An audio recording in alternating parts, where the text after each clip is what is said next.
We are going to, well, I'm going to tell you a little bit about my guest, and we're going to bring her on with us so we can discuss the other side. I thought it'd be a nice, relaxing night. Of course, and then I had some videos sent to me earlier and kind of flared me up when I seen what I seen.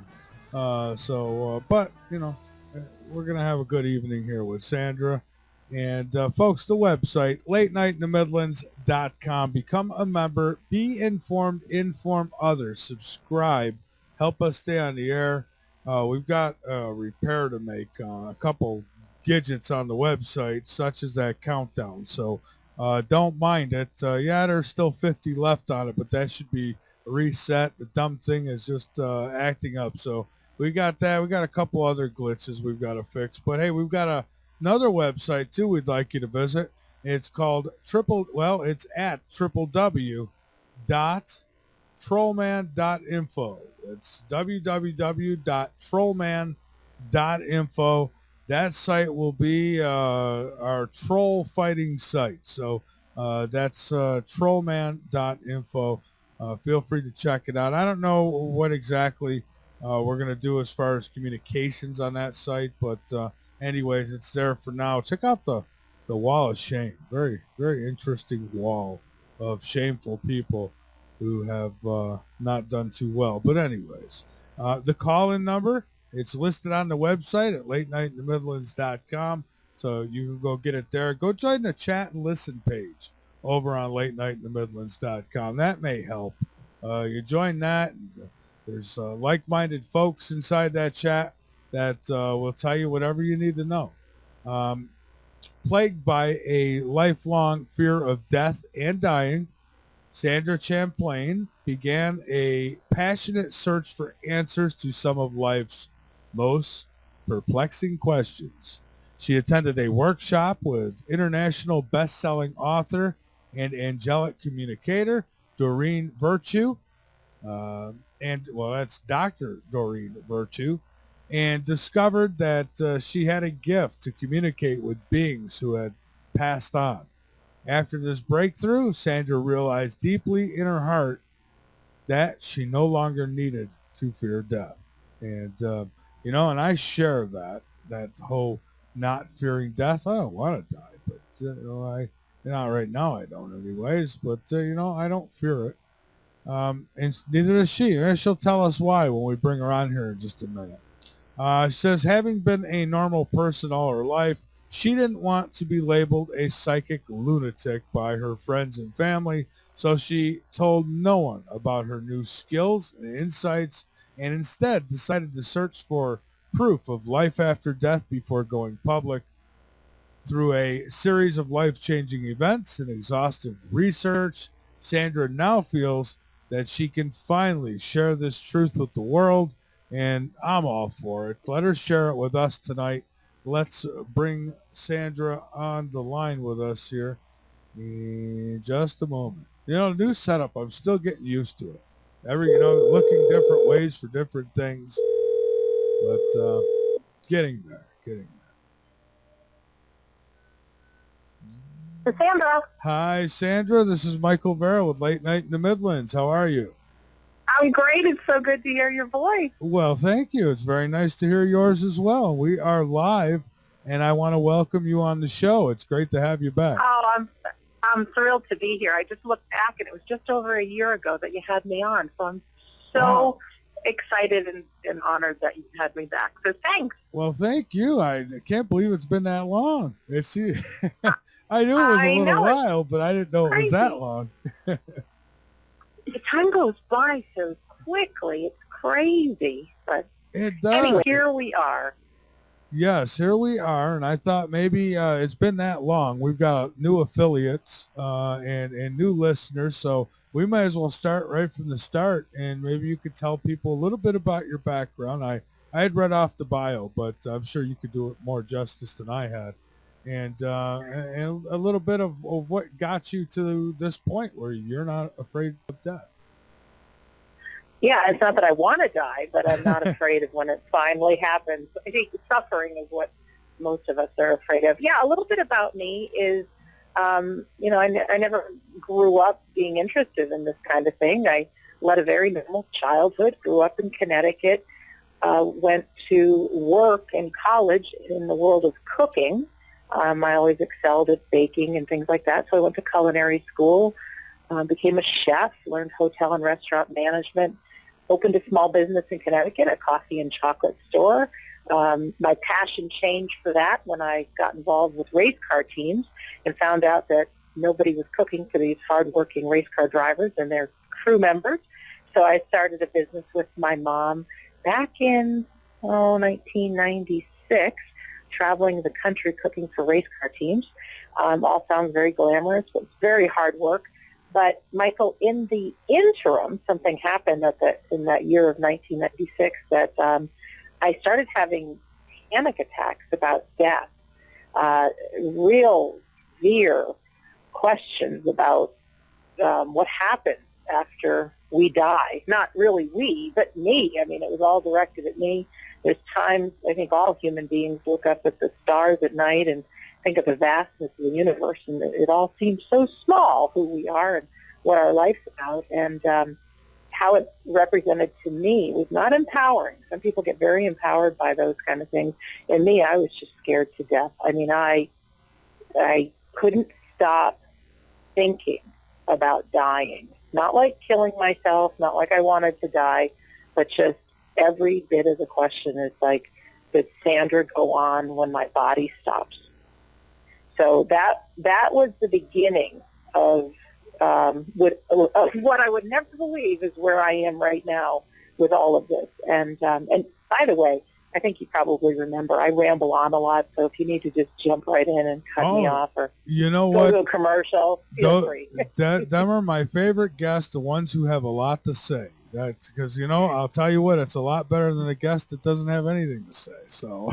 Oh, yeah. Well, I started my own podcast, which I'm thrilled to share. I'll just say something briefly about that.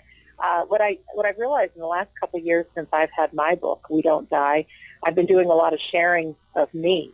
And a part of me always really liked to learn and explore, and even my journey of why I believe in life after death is because I would learn from other people and find out what's out there. So I created a podcast, and it's WeDon'tDieRadio.com, and I'm also on Spreaker, where you are.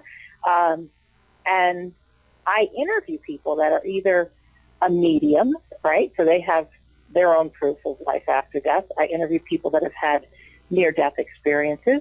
I interview people that were with a loved one just before they passed away. Very often, people's eyes are wide, and they can see into heaven and even see people that they didn't know were previously dead, and they are.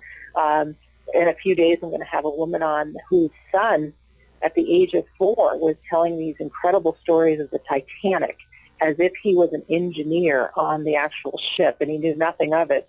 And, it's just some really awesome things. So I feel like I'm on a growth spurt again by talking to people and sharing, kind of like you do, sharing these incredible stories and people and journeys, and ultimately making it a difference in other people's lives.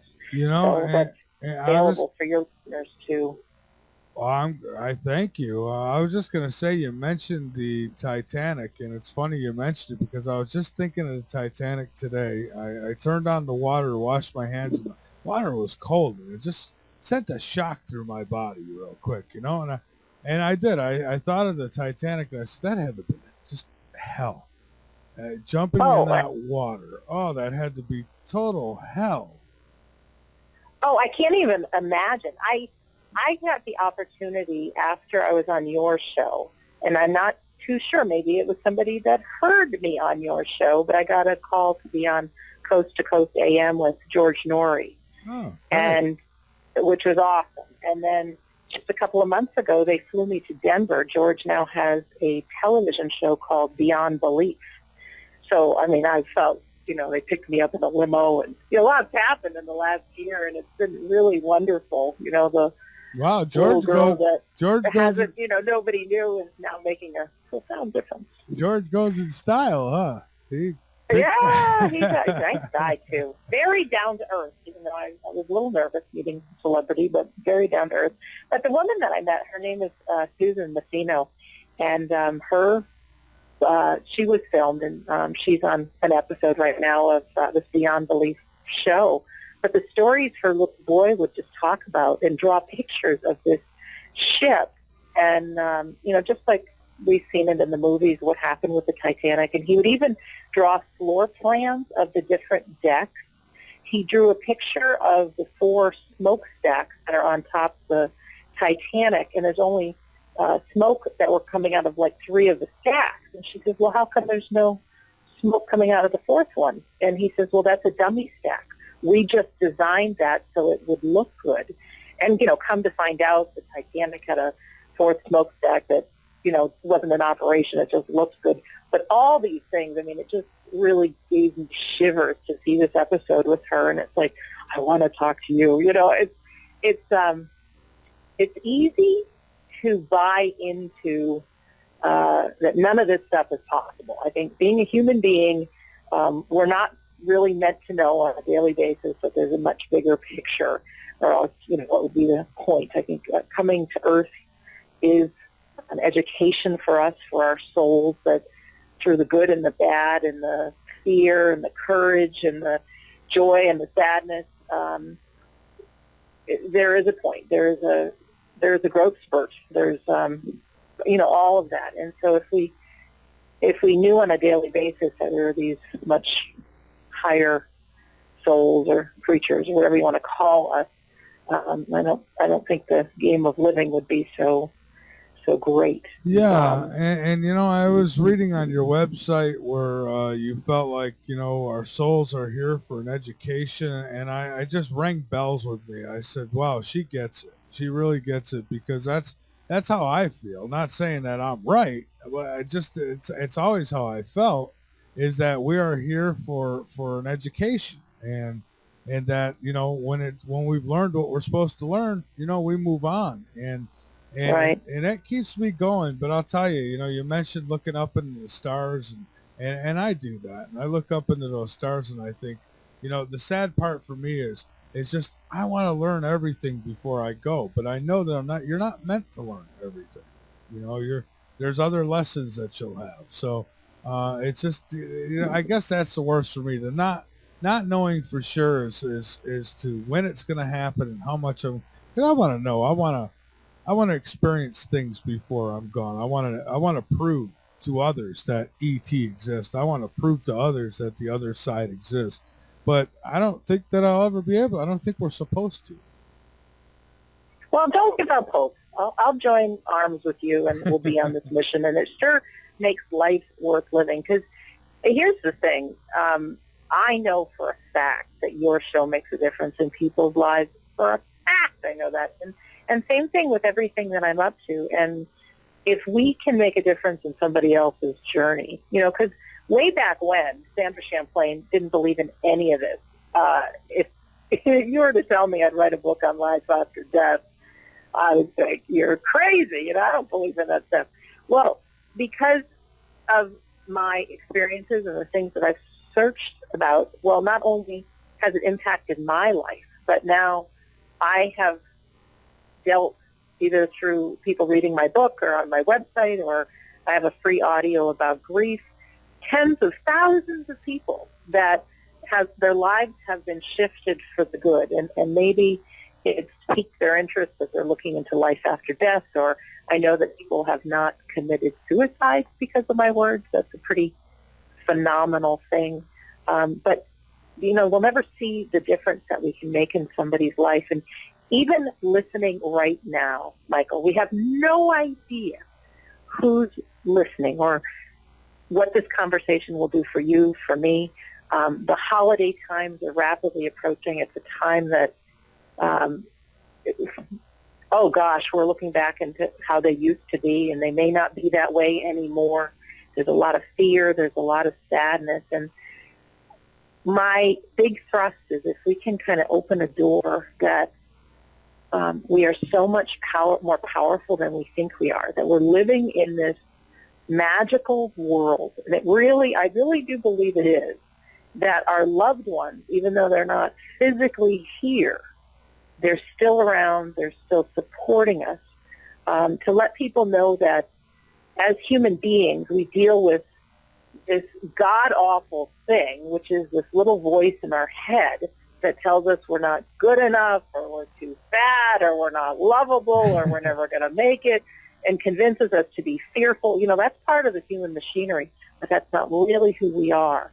And so this has shed a little light, maybe kick open the door just a little bit, and to get all of us enthusiastic about our life, like, we're here, and we've got one shot at this right now, and that there really is something great, what do you call them, miracles, whatever.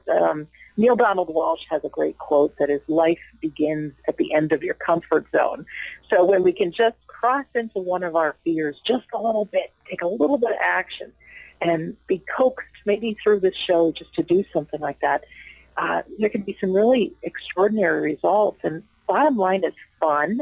And like you just mentioned, I mean, I want the final moment that when I close my eyes here on planet Earth to look back. And, there might be some regrets. There's some things I wish I had done or didn't do. But for the most part, I say, oh, my God, I really played full out, and I got my money's worth out of that lifetime, as opposed to what normally happens, which is a lot of fear and regret. So, yeah, and I'm coming up for air. Your turn. Okay, and I'd have to say that for me, I certainly I have some regrets in my life. Not regrets that keep me up at night, but things that I've done that I wish I hadn't. But I think the fact that I wish that I hadn't done those things certainly says that I've forgiven myself in a sense, and that I've learned a lesson from it. So I think that all these things happen for a reason. Even the bad stuff. I think that a lot of Sure. we can't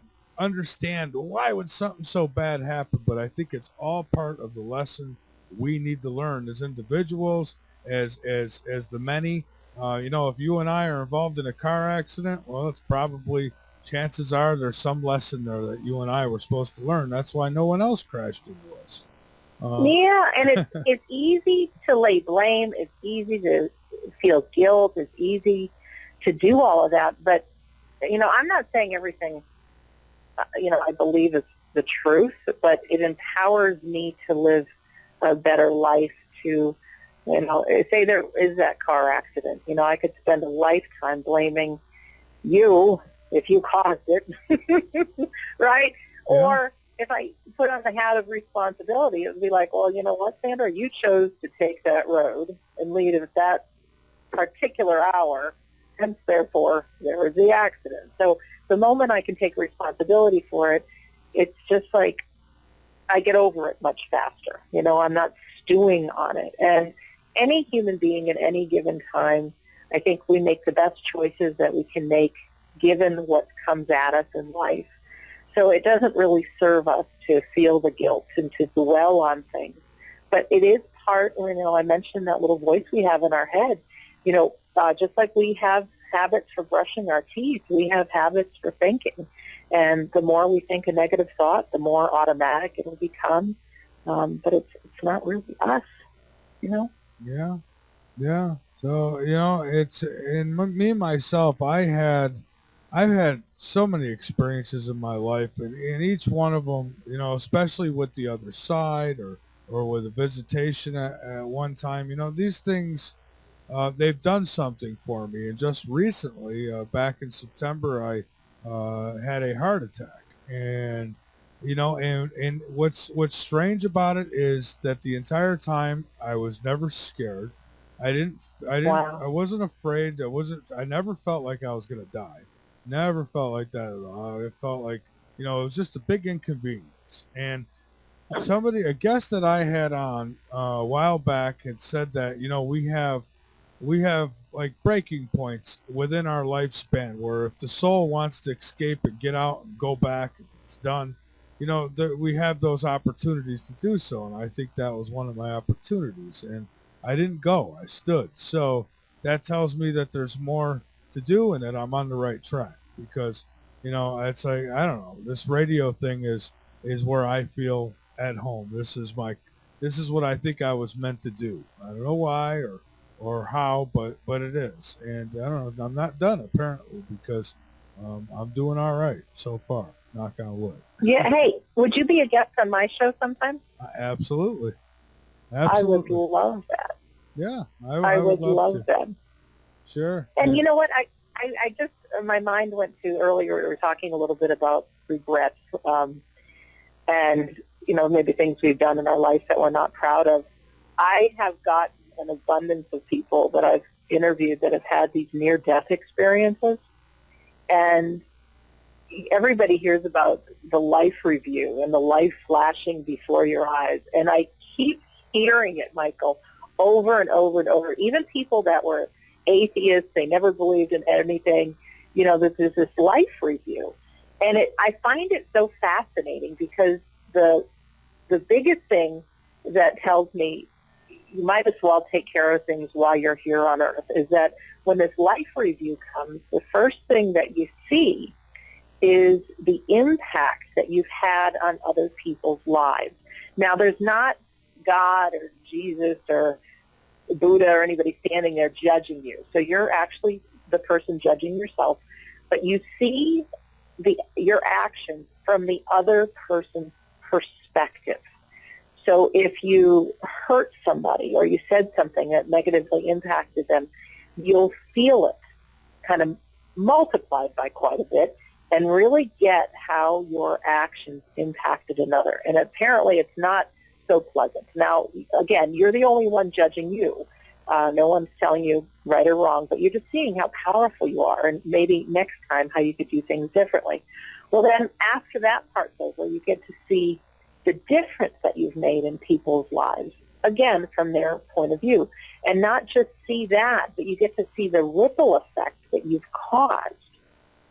So, like I said, atheists, people that are of all different faiths, you know, everybody talks about this life review. And I just get the feeling that if we have things that we have left unsaid or undone, and a lot of times our loved ones or, you know, maybe somebody we've hurt are not around. And I'm not saying you have to comb the internet to find them and apologize, but I believe that, you know, love is still around us. Our deceased loved ones are still around. And even people that might still be on the planet, there's a way to contact them by quieting our minds, by even picturing them sitting at the kitchen table with you and express whether it's your sorrow or ask for forgiveness or have a conversation that, you know, you trust that they're right there. But the bottom line is try to take care of things now so that when the moment comes that you cross over and you have your life review, you can just be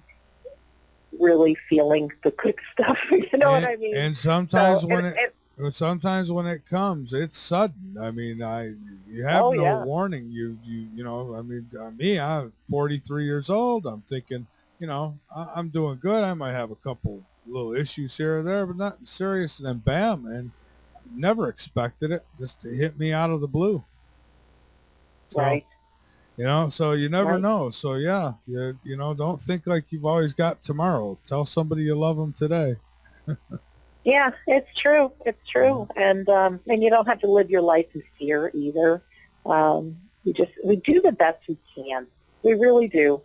And try not to be too hard on yourself. And I don't know, where should we go now with this conversation? Well, A wise one. I guess a good place to go. We got a break coming up in a few minutes, but I guess a good place to go is the evidence of our souls surviving. What evidence have you seen? What?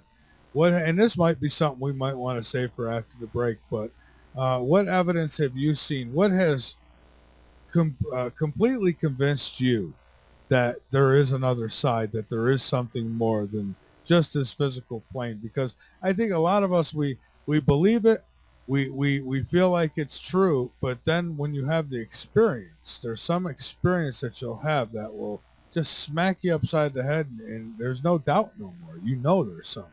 And Yeah, I've got. you're How there, much right? time do we have before the break? Oh, we've got about another 5 minutes before the break.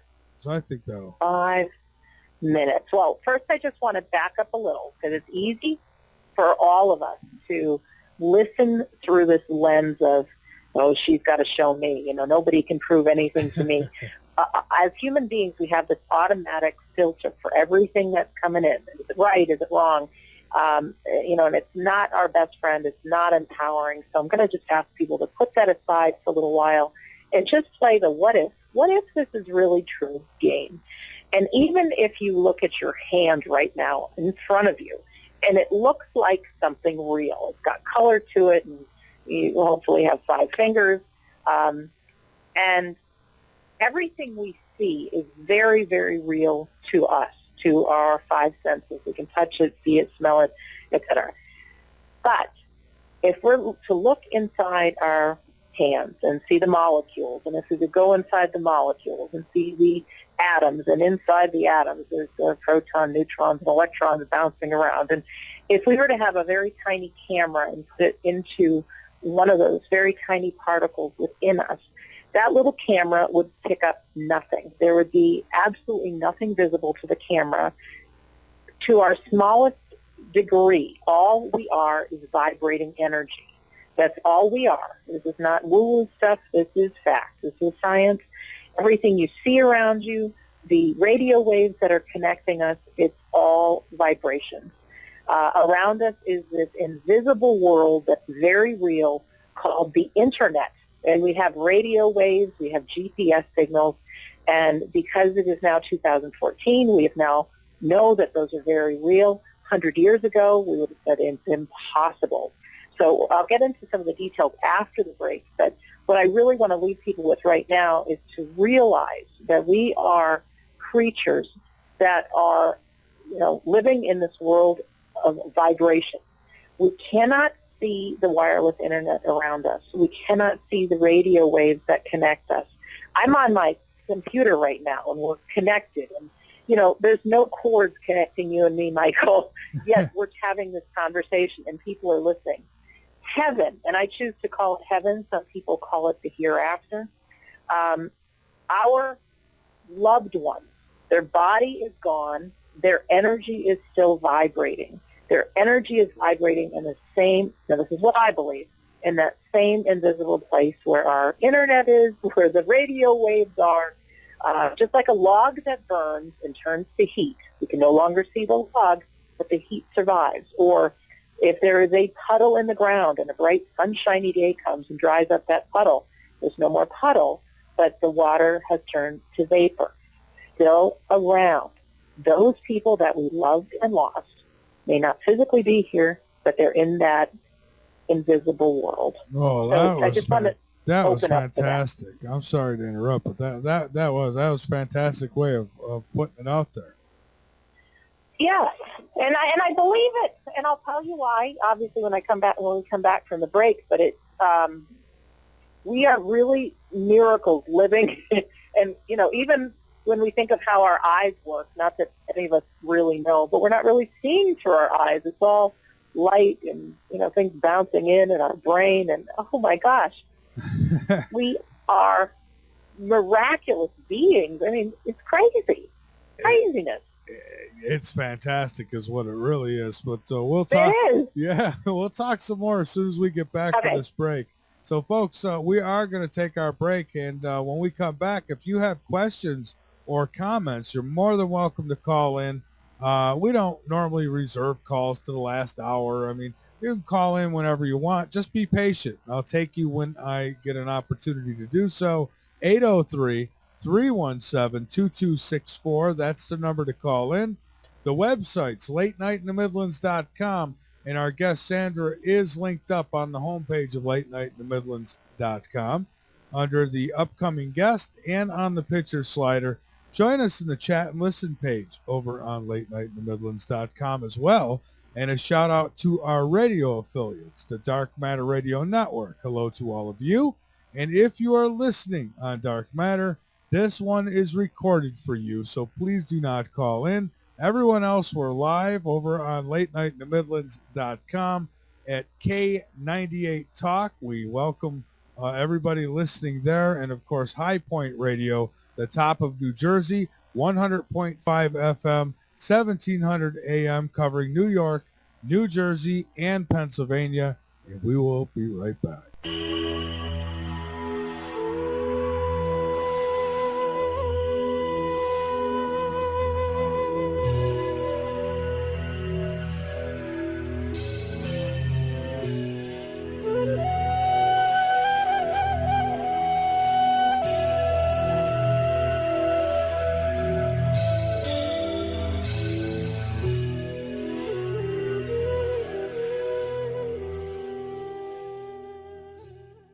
L&M Radio has joined with the Hardened Structures team to provide state-of-the-art survival shelter design and build services at L&M Radio exclusive rates. Hardened Structures, with over 21 years experience in military, commercial, and private shelter design, build services, are also offering L&M Radio listeners a free consultation, normally a $500 value. So click on the Hardened Structures banner on the right-hand side of LateNightInTheMidlands.com to receive your special offer today.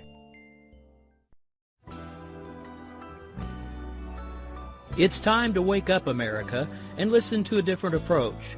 One that not only stirs up the heartbeat of America, but gives you the facts. Join Ricky Robinson, host of America Off the Rails, and Denny C. of The Family Factor, as they team up to bring the news and events of the day with a decidedly conservative twist. Ricky Robinson and Denny C. will wake up America every Tuesday evening at 7 p.m. Eastern, 6 Central, here on K98Talk.com and the Spark Radio Network.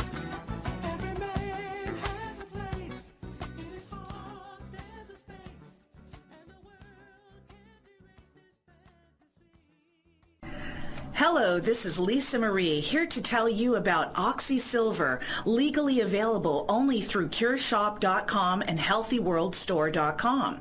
Don't be fooled buying silver products from copycats and criminals. You've heard Dr. Leonard Horowitz and experts urge you to avoid deadly vaccinations and illegal operators selling stolen Oxy Silver and Oxy Silver copycats. You've heard experts tell you about suppression in alternative medicine and confusing propaganda in healthcare and the truth movement. Read Dr. Horowitz's book, Healing Celebrations, to learn how miracle healings can be made to happen through faith, prayer, and a pure diet. Get great immunity using vitamin C, D, and Oxy Silver, Liquid Dentist, GI Flora Pro, a top shelf probiotic. Use 528 Superfood as a great tasting meal substitute for energizing organic nutrients and losing weight, and Zeolove and natural clays for detoxifying your body. Oxy Silver oxygenates and resonates with 528 for faster healing. So help save lives, putting drug lords and criminals out of business, and keep the LNM network broadcasting. Register for our free cooperative at healthyworldaffiliates.com/4948 and buy Oxy Silver and other great products in package specials at great discounts from theCureShop.com. Buy Oxy Silver, GI Flora Pro, 528 Superfood, Zeolove, and Love Minerals at great discounts at CureShop.com. That's CureShop.com with 2 P's. Cure Shop. Or call toll free at 1-888-621-7611. That's 1-888-621-7611. Do it now. It's the middle of the night and there's nothing much to do. Bring your insomniac self over to Late Night in the Midlands and learn something. We've got every topic you can think of, but very little being off limits. Alien abductions, government corruptions, the stuff that's got your sleep disrupted. Come join the conversation tales and tune in to Late Night in the Midlands with your host, Michael Vara.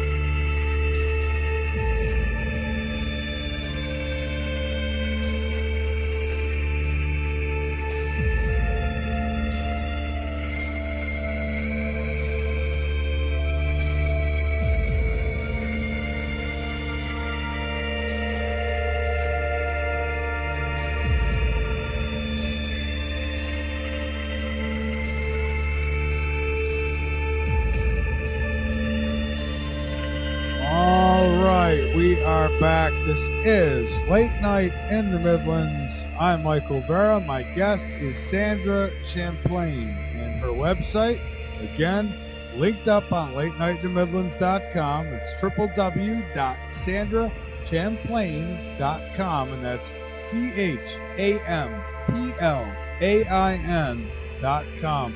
And again, it's linked up on our homepage. Our call-in number, 803-317-2264. We're speaking about the other side, folks, and it wouldn't be a bad idea if you've never taken interest in this topic before. It wouldn't be a bad idea to do it now because, there's one thing that we all have in common. Each and every one of us, young and old, no matter what, we're all going to wind up at death's door. There's no escaping it, not that I know of, and we're all going to get there. So it wouldn't hurt to have at least a little idea of what's coming. So that's what I've been trying to do my whole life. I've always been interested in the other side. What happens? Where do we go? What do we do when we're over there? Do we come back? Do we come back somewhere else and not here on Earth? Those are questions that I have. And the only answer I have right now is that there's definitely something after this life. What it is, nobody's told me that yet, but I think Sandra can help us out a little. So Sandra, we are back, and you can pick right back up where we broke off. You're so funny because I'm not really sure I can say exactly what happens when we're over there, but there is an over there. Well, you know what? When people give their accounts of things and then based on mine, and, I try to take out the similarities and put together some kind of an idea because I know there's something over there. I know there is because I had a visitation. I had an out-of-body experience, and they weren't illusions of my mind. They really happened. Can I prove it to you? No. But deep down in my soul, I know it happened. So. Yeah, and I do the same thing when I'm talking to people. Everything I've researched, too, is like, what are the common stories? Because I think people from different faiths and things, they might experience, where one person might see Jesus, somebody else might see Buddha, just depending on what our faiths are. But there's so many similarities. And I don't know why this is coming to mind, but I got myself into a little bit of trouble. In my book, I talk, one of the paragraphs, I say there's no chocolate in heaven. Now, you know that I own a chocolate shop, and it really ticked off a whole bunch of readers because not so much just the chocolate. I was saying that while we're here on Earth, this is the place to enjoy our five senses. We're living in a great land that we have all this great technology, but, I've been out to dinner and everybody's playing on their smartphones and not having conversations. So I was trying to really let people know, enjoy the taste of flavor, the flavor of chocolate on your tongue, enjoy music, enjoy people. If you see a sunrise, just enjoy it. Use your five senses. Well, in this chapter of my book, I say there's no chocolate in heaven. And one lady wrote to me and she says, my son died. Does that mean if I don't have the sense of feeling that I can't hug my son? And Michael, it got me really kind of distressed because my point was not saying, because I don't know because I haven't been to heaven what we have and what we don't have. But I do know that here on Earth we have, our five senses, and I wanted people to use it. So I've interviewed now so many people that have had these near-death experiences, and, I have to ask them because, what do you know of us having senses when we cross over? And every single one of them says we have like an ethereal body, but our hugs feel like 1,000 times more powerful and wonderful and loving than our hugs here on Earth. Our sense of taste is magnified. Our sense of hearing is even more. Our vision is like 360 all around us. Everything is magnified. So anybody who does read my book, just so you know, the whole sense of there's no chocolate in heaven was to get people to live in the now and in the present moment. Well, but have no fear when we cross over that it'll be pretty darn good. And you know what, Sandra, I was thinking as you were talking about this, and I had this thought come to mind, and I thought, well, I don't think we really have to worry about hugs and all that on the other side, because I think that pure love comes natural once we're there. I think it's here. I mean, that's why we're here. We're here for the human experience. And Yeah. Yeah, so I think that when we worry about those things, we're worrying about human things. Right. Yeah. Right. And who's worrying? I still think that's the little voice in our head, because when we're quiet and in the present moment, and that little voice isn't talking. So let's get into some of this evidence that I uncovered. Yes. And just to give you a little overview, I'm going to give a story about when I took a course in mediumship. I'm going to talk to you about a doctor who studied near-death experiences of blind people that could never see before.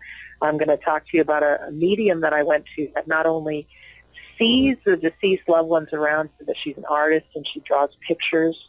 There's a psychologist who has worked with veterans who have suffered from post-traumatic stress disorder, and accidentally, when he was giving treatments, he found that he could put these veterans in a certain frame of mind, and they could accurately see the deceased people around himself, around the doctor. There is something called electronic voice phenomena that I know you've spoken about and many of your listeners know about. I had a first-hand experience. Well, I've actually had about 200 first-hand experiences with electronic voice phenomena and hearing voices from the deceased. And, that rational mind that we have, again, that I asked everybody to set aside might say, oh, there's no way. But I tell you what, there is. There really is. And it's nothing to be afraid of. I do believe there are ghosts. I do believe there are people that have passed away and might be really attached to this earth plane, whether they've have unfinished business or they just had a newborn child or have a new house, and or they're not ready to leave yet, and so they have a fear of going to the light and crossing into heaven, and they might still be around on a different plane as ghosts. But yeah, this stuff is real, and I think it's awesome. I really do. So let me jump right into my first thing that took me from skeptic to opening the door. Okay, Here goes. I took a course in mediumship, and I, at that time, was someone that I was so afraid of dying, Michael, that I was really reaching. And I started to have, before I took this course, some like psychic hits. I would know. I'd hear a song in my mind, and then in a couple of minutes it would come on the radio, right? Like it kept happening, and then I was just like, well, I must have heard the DJ say the name, and so I would keep the radio off for a while, and then I'd hear a song, and maybe 15 minutes later I'd turn on the radio, and that song would be playing. And I started having, even I got into a cab, and I knew the cab driver's name, and I knew his wife's name. Now these names popped into my mind before he even said anything. And back in the day when we were assaulted with all the telemarketers calling us, right before I answered the phone, I heard Estelle, like a weird name. And I apologize if Estelle is listening right now. Your name isn't weird, but to me it was different. And so all of a sudden, this is Estelle calling from such and such magazine. So these things started happening. So for the girl that didn't believe in any of this, it was like, holy cow, how is this happening? So I started thinking that there's more to life than meets the eye, certainly. I had seen Dr. Doreen Virtue, who's a medium, and she's called the Angel Lady. She talks a lot about angels, and she's a psychologist turned medium and psychic that's out in the world. She's very, very famous, but I had seen her do a stage show. In the evening, she was accurately telling people, deceased people around them, so specifically, not like the voice inside of my head wanted to say, well, everybody's got a grandmother who loves you, so of course she's going to say that. No, she didn't say that. She'd say, oh, when you went to visit your grandmother in England, she used to make you tomato soup, and then he used to play, what certain card games. Very, very specific. And so my skeptical mind was looking to see why these people were planted in the audience, because, of course, they had to be, because nobody can do something like that. Well, there was no reason to have any plants in the audience. I mean, it was what it was. And so that evening left me with wanting to find out more about this lady, this Doreen Virtue. So I go to her website, and it's angeltherapy.com, and back 10 years ago, she was offering a weekend course in mediumship. by the time, you experience the weekend, you will be, you get a certificate as you're a registered medium, and you'll be able to tell the deceased people around others. Now, that was the promise of the course. And I'm like, that's insane. How can anybody say that you can train somebody on this? So the half of me that was skeptical, it's like, there's no freaking way that's possible. But the part of me, Michael, that is so paranoid about death and what's going to happen to me, and I can't go to sleep at night, and every time my brain was quiet, I started having these panic attacks. Well, it was that Sandra that decided to register for the course, and so I flew to California from Massachusetts. That's where I'm talking to you now, and I flew to California for the weekend, and I was in a group of about 20 people. I felt very out of place. A lot of people were wearing the long gowns. That's like gypsy wear or angel wear, they call it.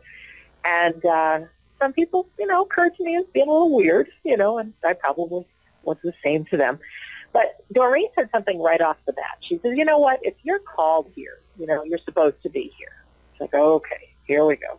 She says, but I wanted to take the pressure off. I'm going to just show you now how we do a medium reading, just so you're ready for when the time comes. So she says, everybody grab a partner.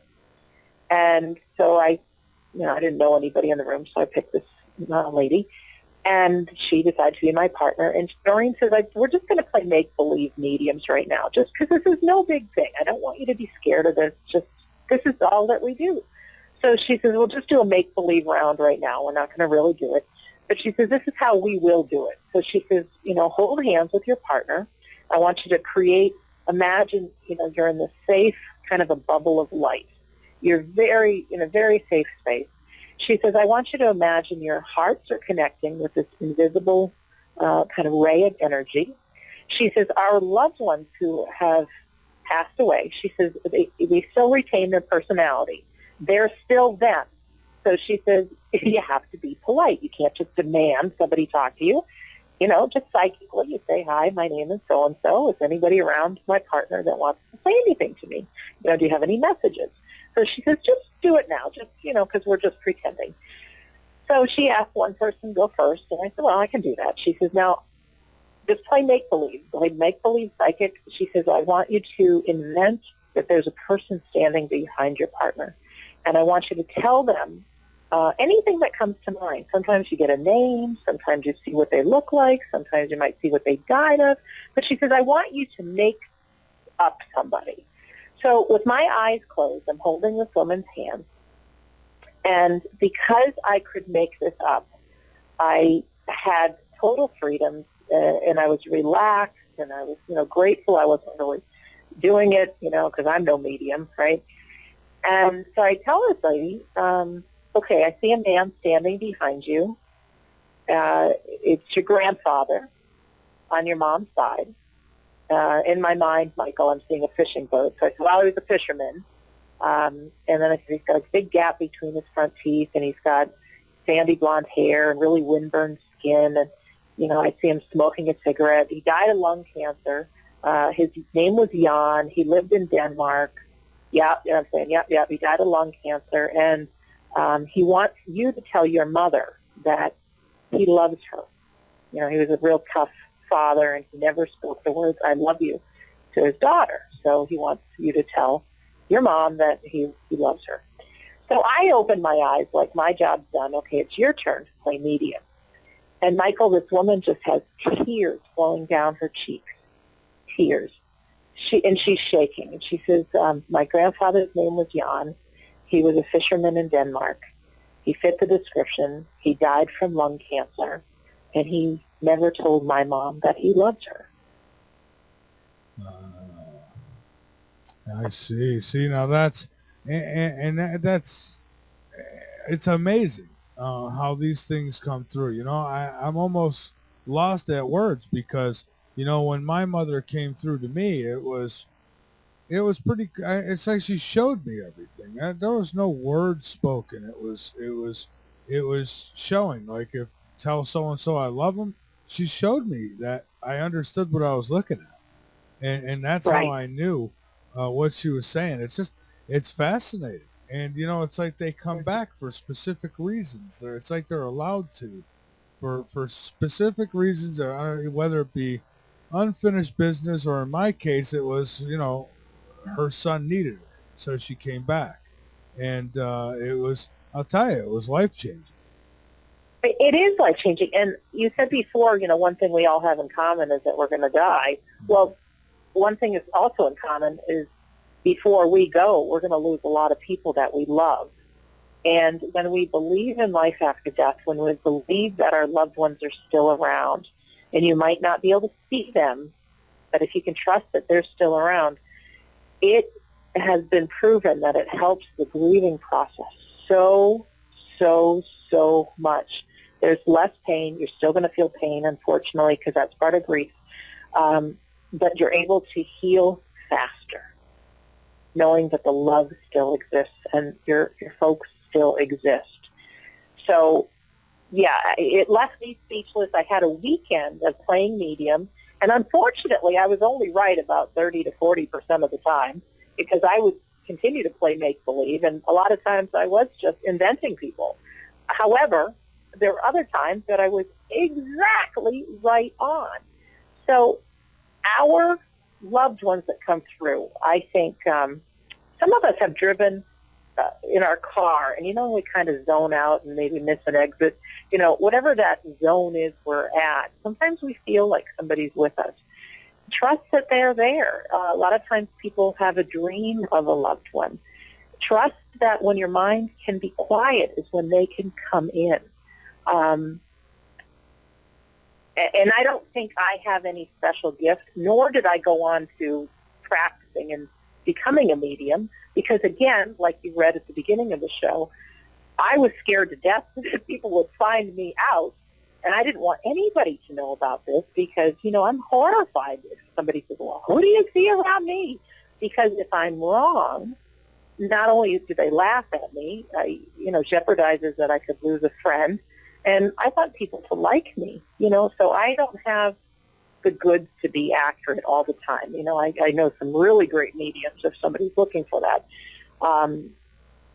But as human beings, we need to be accepted. A lot of people aren't even willing to tell people they're interested in this. I have I cook for these race car teams. There's a race car driver who's now an ESPN announcer. And when I first published We Don't Die, I had a book table at the racetrack and a big sign saying, see Sandra's new book. And, of course, people are like, what the heck is a life after death book doing under a food tent at the racetrack? Well, this TV announcer comes up to me, and I've known him for quite a number of years, and he says, Sandra, what's this about? Why did you do this? And I was honest with him. I said, well, nobody knows this about me, but, I had this incredible fear, and I found out all this stuff, and I wrote this book, and I've got some tools to help people through grief. And so he says, well, I've got to tell you something I've never told anybody before. And I said, what is it? And he said, back in the 70s, he said he was in a car accident. And he said he flatlined on an operating table. And he said immediately his grandmother and grandfather were there to greet him. He said there was a world so much more real than what we're experiencing right now. He said it made it seem like this life is just a dream compared to how real this next place is. He said he knew that he was safe, that his loved ones would be fine, and he's like, I felt great. But then what happened was he was able to float above the hospital there, and he saw his mom and dad and brother praying for him. So he knew that he had the choice to go back and be on Earth in the body. So he had been in a coma. He had gone into a coma, and he ended up waking up in an incredible amount of pain, but still had this vivid memory of this place he was with Grandma and Grandpa. So the moral of this story is this guy, even though now he's retired, he went into driving in NASCAR and all kinds of racing, won championships upon championships, won a ton of races. And he says, Sandra, because I was not afraid of dying, I'm not afraid of living.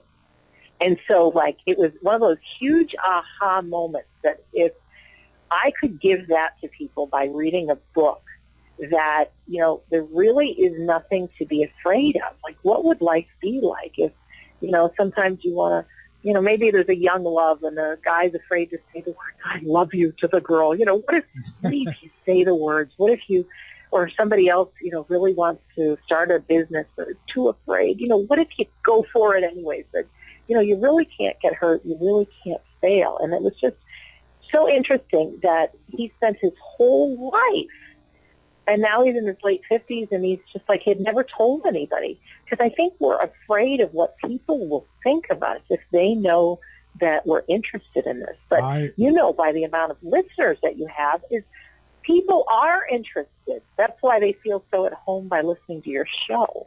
I used to be like that growing up in school, you know, especially elementary school and early years in high school, where, you know, I always worried about what people would think, shy, you know, and then, I don't know, I got a little older and I got that I don't give a damn attitude. And it's just, you know, this is my life. It's the only one that I get, as far as I know, at least here, as me, as this body. Right. So I'm going to make the best of it. And if you don't like it, I don't know what to tell you. You're going to have to come to terms with that.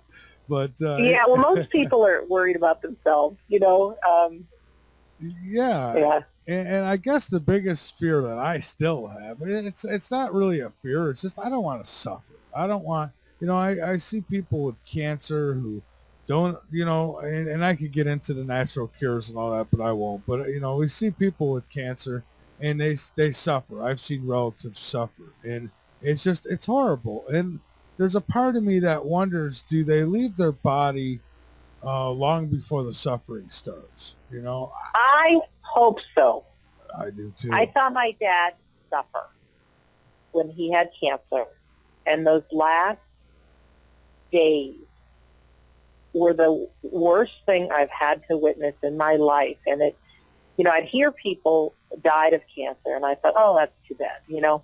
But when I saw what it's like to die of cancer and the suffering that may be involved, there's a passage in the Bible. My dad was very religious, and it was, I forgot how exactly it goes, but I read it to him over and over and over, because it's like, it's, in a nutshell, those that suffer the most sit closer to Jesus, right? Okay, so Dad was a big Jesus fan, and he made his whole life about doing Jesus' work. And so when I found that quote in the Bible, I just kept reading it over and over and over, because it's like, maybe, Dad, you'll get strength that this suffering will bring you somewhere great. And this is a really interesting story, because I totally forgot about this, but I had gone to a seminar after my dad had passed away. And again, remember, Dad, big fan of Jesus. I mean, it was all about Jesus and being by Jesus and doing Jesus' work. So anyways, I go to the seminar, and long before I wrote the book, and the woman that I'm paired up with as a roommate, psychologist, and she says, you know, I don't know you, and I'm kind of afraid to tell you something. And I'm thinking, oh, you can tell me anything. She says, well, I get these psychic hits. And she says, I don't want to offend you if you don't believe in that kind of thing. And I said, no, I kind of believe in that, you know. And I said, what is it? She says, well, I see a tall man standing behind you with brown hair and brown eyes, and I'm getting the feeling that it's Dad. She says, is your dad passed? I says, yeah, he is. He just passed away, whatever it was, 4 months prior. And she says, I keep calling him Dad, but she says, he wants me to call him John. Is his name John? And I says, yeah. And she says, well, he wants me to tell you that he's right next to Jesus. Does that mean anything to you? And I said, yeah, it does. You know, and it just hit me that, you know, I kept reading that quote about suffering, and she said that. And then even after that, I had a medium come on my radio show, and he says, you know, your dad is right with you, and he's a little bit upset because he says, you're not talking to him. You know, you're talking to all these people saying that life after death is real, but Dad's still around, and he wants you to talk to him. I thought, oh, geez, okay.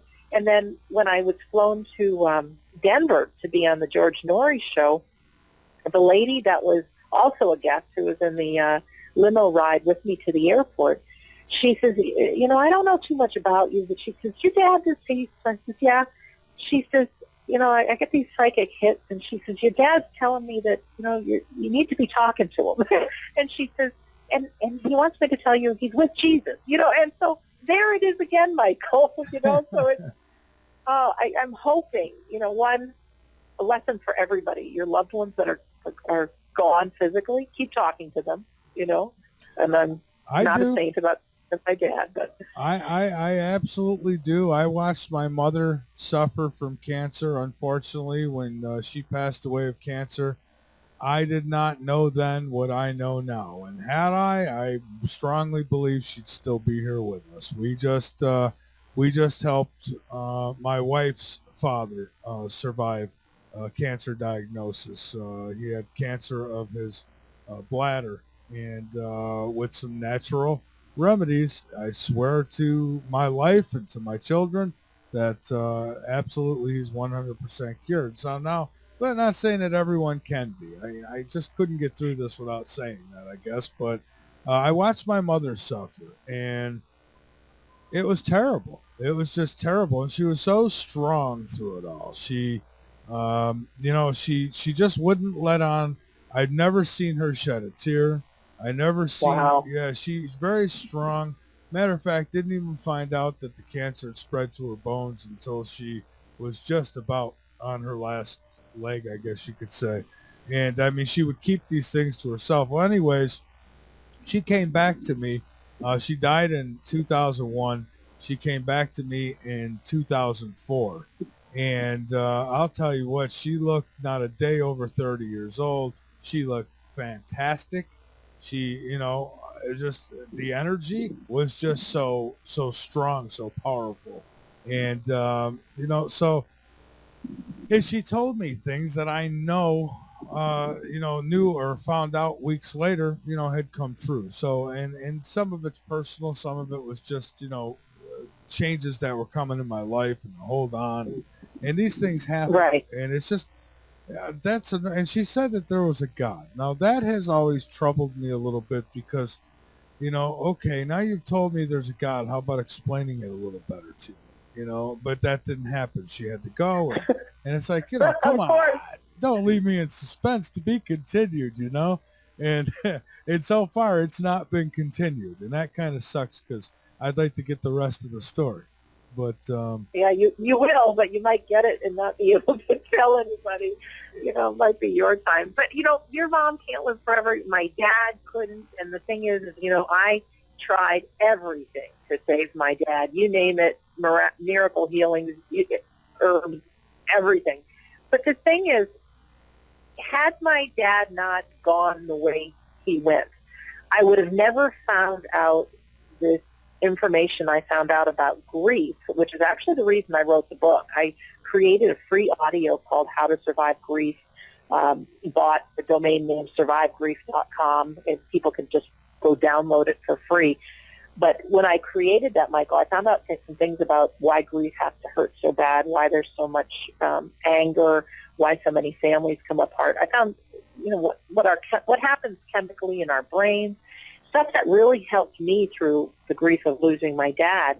And people started emailing me not only how it eased their pain, but I got enough emails about people choosing to not commit suicide that I realized that I was on to something. Like whether you lose a job, whether you lose a relationship, you know, some of these are poor veterans that commit suicide. I mean, it's, you know, a lot of heavy-duty stuff that happens within our minds. And when I explained some of this brain chemistry, it really helped people go, wow, what I'm feeling is not my fault. And so they chose life. And I got enough of those emails in that I realized I needed to publicize this information I had about grief. I didn't want to be the grief lady, though. And it was like at that time that I realized that mankind's biggest fear is death. It's not public speaking like everybody says. It's number two. But death really is number one. And I thought, Sandra, if you could have the backbone to title your book, We Don't Die, and the subtitle is A Skeptic's Discovery of Life After Death, because that's who I was, but to share my story, share my evidence, share my journey, and very strategically, I put in a chapter on grief, because even though I believe in life after death, every human being is going to suffer from a loss of some sort while they're here. So chapter 10 of the book is that grief audio, and then the rest is how to have a powerful life while we're here as a human being. But had Dad not died, I would have never searched for grief. I would have never helped lives. I would have never realized that this needed to be shared. And now, thousands of people have gotten hope, have gotten healing, have gotten faith, have chosen life. Like, that would have never happened. So I think there was no miracle for healing for my dad at that point because of where this was meant to go. And right before Dad had passed away, I had to be blunt and ask him, is there anything you need me to do? We knew his days were numbered. Not that we really talked about death, but it's like, Dad, is there anything else? Is there any regrets? Is there anything you need to say? He says, the only thing I wish I had done, Sandra, is written a book with you. He says, you promised me. And my dad knew what I was up to with all the life after death stuff. Even being a real strict Catholic, I told him some things that blew his mind. But he says, you promised me. You tell people this. You promised me to write a book. And so without that, We Don't Die wouldn't be on the planet. Sandra would still be locked into, I'm too afraid of what people are going to say. Nobody's going to like me. And I can be honest with you. When I talked to the first publisher about writing this book, I was scared to death that this man was going to think I'm a lunatic. Like, you can't talk about that, and you're doing the devil's work. I was petrified. And so now, a couple of years later, I can be on an airplane, and people say, well, what do you do? Oh, I'm an author. Well, what'd you write? We Don't Die. Like you had mentioned fears before. When you do something you're afraid of enough times, it becomes regular. So, there's people that look at me on an airplane and go, well, good for you. And then they turn back to reading their magazine. But I've talked to more people who have just lost a loved one who said, geez, I'd really be interested in that. And I always travel with a copy of it, and I give it away to people that I meet. There's always somebody who's had a loss. So I need to have a drink of water. You talk for a second here, and I'll have a sip of water. And I wonder if sometimes some of us don't suffer to make it easier on others, and maybe it's a decision not made consciously but subconsciously, because by the way my mother had passed, and my mother and I were very close, so that was the toughest one I've had to go through so far. Yeah. And hopefully it's the toughest one I ever have to go through. But right. It's by her having a long illness as she did, it gave me time to come to grips with what was coming, and it gave me time to say and do all those things that I knew I wanted to make sure I did. And rather than somebody who, if she had just had a heart attack and died that day, and you never got a chance to say anything or talk to her about certain things. So I wonder sometimes, is depending on us, I don't know, there's some kind of connection with the way people pass away. It's like, I think there definitely is. And even, talking to somebody today, so often people will wait till you leave the room before they die. My mother they don't want did you that. to be right there. Yeah, she did that. I was there for days, right? And finally I broke down and said, well, I'm going to go get something to eat, and I'll be right back. About 10 minutes, I'm gone out of the room, and I get a phone call. She passed. And I just looked up and kind of giggled and says, well, I knew she did it on purpose. But we do have a call. We've got David on the line. David, welcome aboard. Hello, David. David?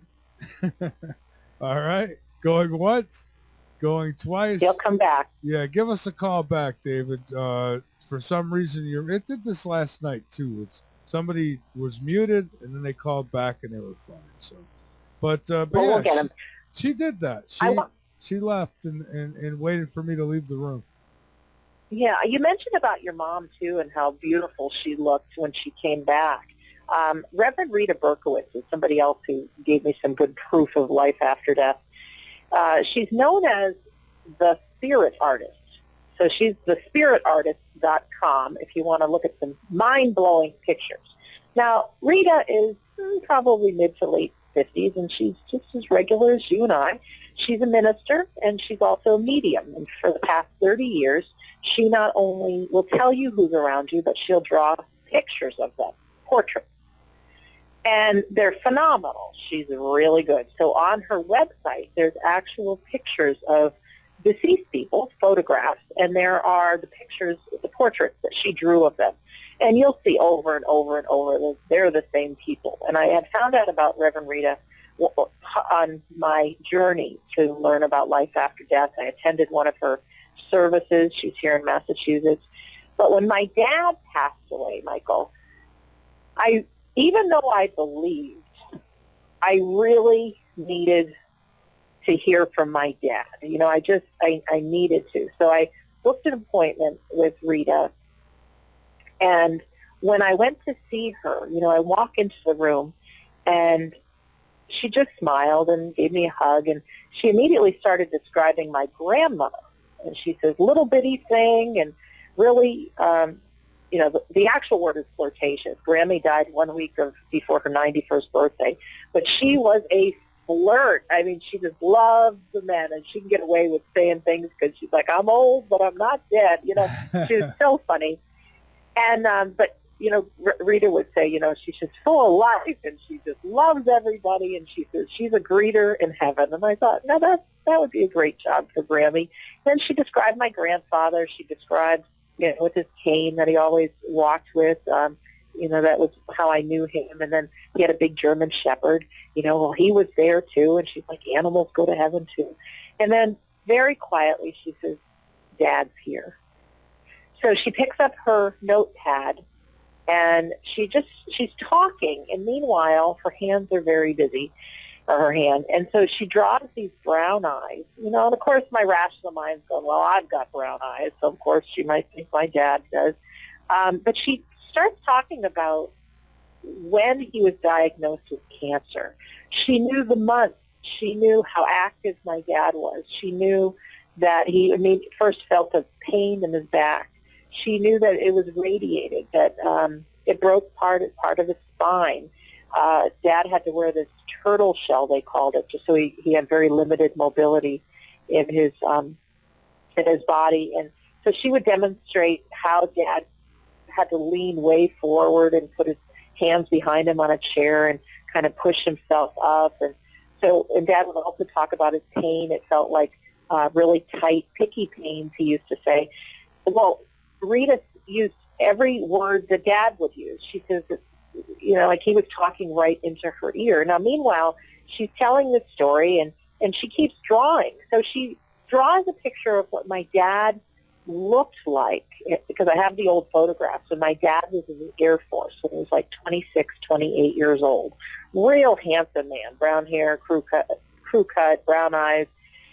And it looks just like a picture that I have. And I'm like, well, that's not the dad I remember. And she's like, oh, sweetie, you know, she says when we, I don't think she said crossover. I forgot the word she used, but she says, you know, when we transition or something, she says we can be any age we want to be. We always pick our best ages. You know, sometimes people show up so that you recognize them, you know, differently. But she says there's no glasses, there's no illness. It's just, you know, your perfect health. And so it made perfect sense why you said your mom appeared looking just beautiful. Yeah. You know, and like what a great thing to look forward to, those of us who suffer from things here on earth. It is a great thing to look forward to, you know, but I gotta say that right now, I don't know, maybe this will change, because I've talked to older people who say, when it's my time, I'm ready to go. And I could say when it's my time, I'm not afraid to go. But Right. don't get me wrong. There's always going to be that little part of you that still don't know it all. So you worry a little bit, I guess, when that time does come, if you have time to worry. But I don't know where I'm going with this, except to say that I'm not ready to go yet. So if I did go today, I just hope that I can have fun wherever I'm going. I understand that this human experience will pretty much be over. So you're like you mentioned chocolate and things like that. I'm hoping that I'm not on the other side and I'm craving and wanting these things, because then that's just torture. That's not right. No, I think you'll have it all. But I think there is a point for us being here on Earth, and if we, I do buy into this thing about reincarnation. Because it's like, I think of little kids that die. Like, that's their only shot. Like, no, I don't believe in that. And then I hear these stories of, like, the boy that was on the Titanic, and there's a guy named Dr. Ian Stevenson, who's deceased now, but he studied more than 3,000 children and their stories of reincarnation in it. And it's just, like, mind-blowing, and fascinating. And so I think we do get to come back.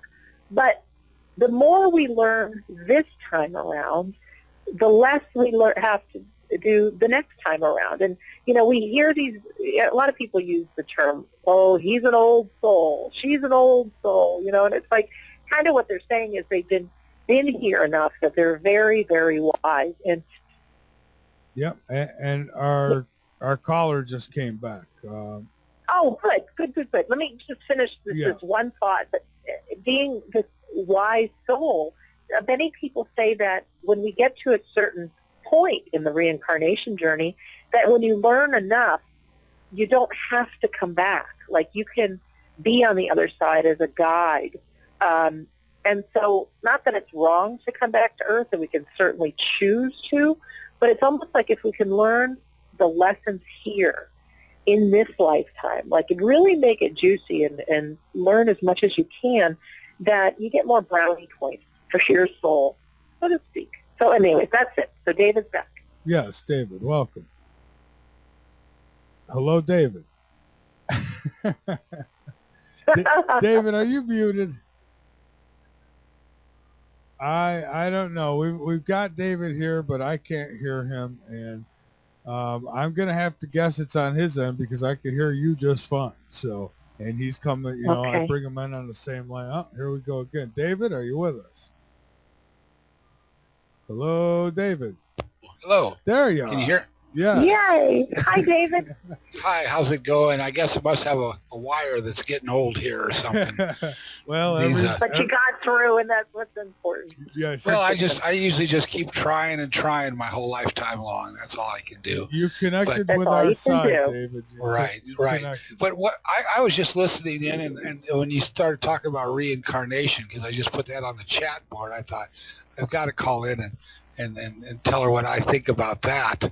And what I found was we in this physical form were given a series or a number of incarnations, and in these incarnations they're like what's known as the ascender incarnations, where you start at the bottom and each one you're working your way up to a certain level, and after those group of incarnations then you become a guardian angel for a while.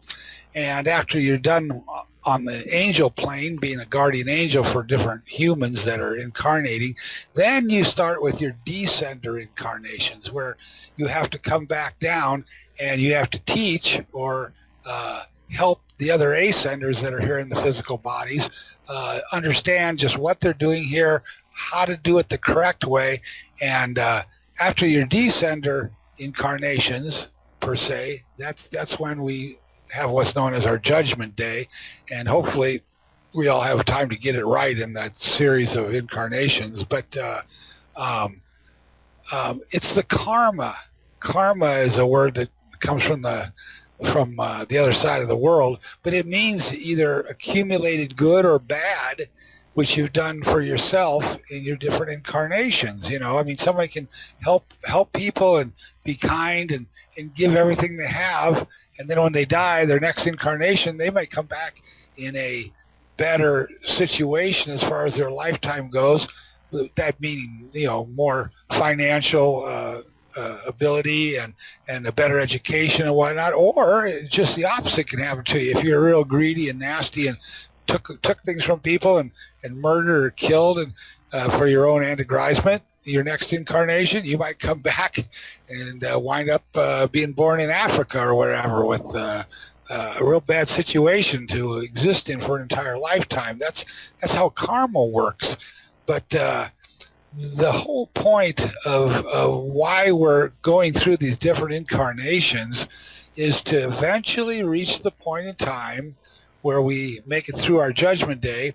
And then I personally believe the creators, and I call them creators because they're more than just a male, they're male and female, they're going to give to us, each one of us, our own planet with our own mates, and give us the ability to start creating life there in human form and do the whole gambit again from their perspective, which is to be the creators and see our own children grow up, go through the incarnations and have their judgment day. So that's what this lifetime is really all about. It's just to raise us up to their level and to give us the responsibilities that they've taken upon themselves. Wow, that's incredible, and I've never heard that put that way, and it's great. Thank you. Sure. Well, it's real simple, and it blew me away when I got this information myself, and I thought, that's unbelievably divine, because it does make sense. Well, and it helps us with living life now. Right. And doing more and being better and making amends and striving for things. Yeah, it gives you a reason Really? to be nice and kind and to actually have to give it up rather than try to get it all for yourself, which is what this society has been conditioned to do ever since we got out of high school, is to get more, and to disregard the other person's feelings or not to care about what it takes to get to the top. That's right. Yeah, and the cosmic joke is the more that we do and the more that we give and the more that we make a difference for others, the more we get back. Exactly. And the happier we are. Right. So it improves your karma. Yeah, exactly. I'm Right. all for it. Well, see, David, awesome. Thanks. women are raised with this whole idea in mind because they're situated on a planet where they're going to probably have children and probably have to raise them up, and that takes a lot of giving and caring. But men, on the other hand, are raised just the opposite. It's all get to the top, get as much as you can, and in other words, screw the other guy and who cares, Yeah. And just the male ego factor is a real detriment in society nowadays, where the females actually still have it in their upbringing and in their nature to be kind, loving, and compassionate. Yeah. I work with these race teams, and there's some people that are millionaires that have it all, and they are the most depressed, miserable people. Oh, yeah. I feel sorry for the people that got a lot of money because they don't know how to get out of that. Well, And I don't think there's anything wrong with a lot of money. I'd like to be motivated, and not that I have a lot of money, but Right. but to use it to give, to make a difference. Right. Geez, I'd like to end malaria. I hear about how many homeless kids there are here in our country that go to bed hungry. Yeah. I have no problem with money and spending it and making Oh, a yeah, difference. yeah. Well, I feel as though people like you and me could actually do the best for the entire planet if we had the money. But the trouble is the ones that have been raised in, like I say, the incorrect fashion, they're given all the financial abilities, and they don't know what to do with it now. So it's really kind of a dog-eat-dog situation, and nobody really knows what to do about it. Well, I got an Yeah. idea. I've got a donate button on my website. So if there's any rich people out there don't know how to do good with your money, hit that donate button and we'll help you out. Oh, yes. Well, Very good. as soon as I win the Publishers Clearinghouse sweepstake, Michael, I will be your biggest donator. I guarantee you. Well, I hope Is the that guy still out there, David? is it? Yeah, It's till the end of this month, I think, is when they draw the winning names. But I know every day I get it on my email, and I just walk through the click and I'm still in the running. But hey, the lottery, I could win the lottery too. I could play the lottery for $1 every month. So we'll see. Somehow or some way, I figure my karma's good, and it's going to come due here shortly. Well, I hope so. Well, you just made a difference with a whole bunch of listeners right now, so there's a lot of brownie points there. And thank you for sharing that with me, because I think Sure. Well, thank really you for being on this evening. You're a very intelligent speaker, and you sound well versed yourself. I enjoy listening. Yeah, I have a lot of love in my heart, and I am, as much as I'm interested in life after death stuff. When people can live a great life now, like I don't want anybody to leave this life having regrets and fears and sadness. And if I can make the journey for my fellow human being and myself easier, because I do not live a perfect life, no matter what I'm saying right now. It's sometimes very hard to practice what I preach because, I am still a human being and I still do have these struggles, but there is a bigger picture, and it really does make life juicy by having these conversations. Oh, yeah. Well, especially when we can put our thoughts together, and everybody has pieces of the puzzle. That's the way it is. And we all have to share what we know and listen at the same time, because that's the only way we can put our own little puzzles together. Yeah. Zig Ziglar, famous businessman, motivational speaker, the way to get everything you want in life is to help other people get what they want. And it really is true. If we can take the focus off us, and even, it's the holiday season, and like I said at the beginning of the show, it's so easy to be, woe is me, I don't have the life I used to, so-and-so's gone, or my kids are gone. Take a minute every day and just look to see where you can make a difference for somebody else. Some of these random acts of kindness or whatever they may be.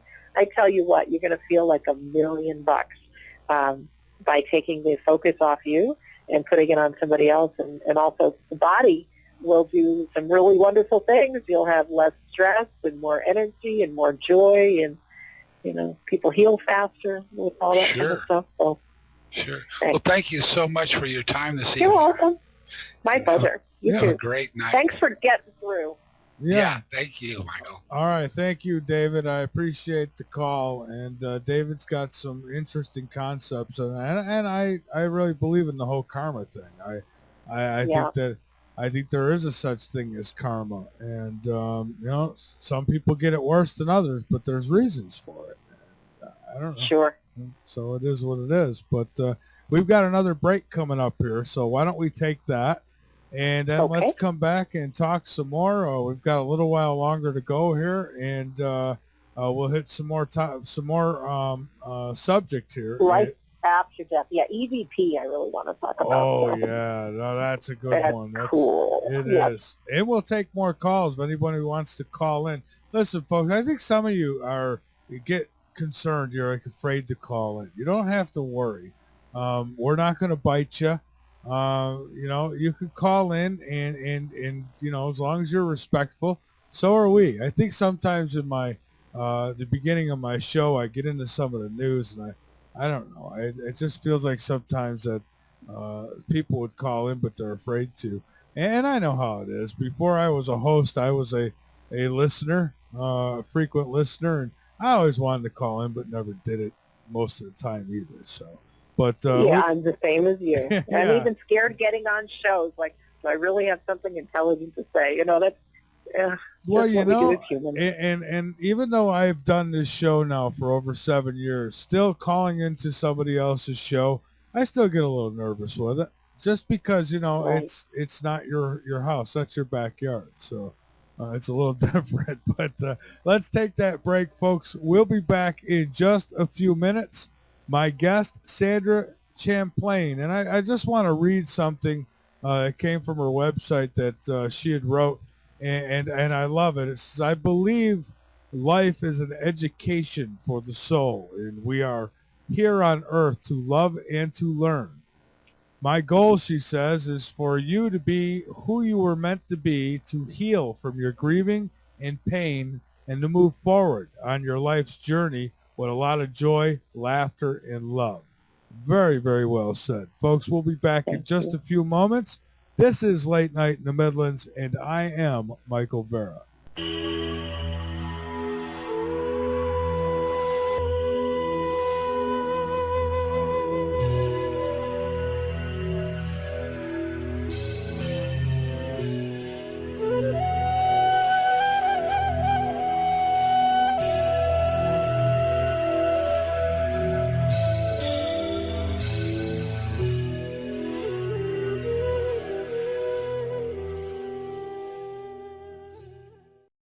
LNM Radio has joined with the Hardened Structures team to provide state-of-the-art survival shelter design and build services at LNM Radio exclusive rates.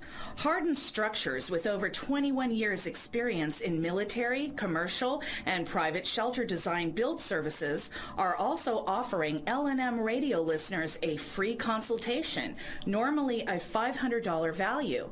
So click on the Hardened Structures banner on the home page or the chat and listen page and have peace of mind that no matter what happens, your family is protected. The LNM Radio Network and Late Night in the Midlands depends on you, the listener. Without you, there would be no us. So help us continue to bring you the best guests with the best information, and subscribe today. Information on becoming an LNM subscriber can be found at the top of LateNightInTheMidlands.com. Just click the About Subscriptions tab and become part of the family while helping the truth stay alive.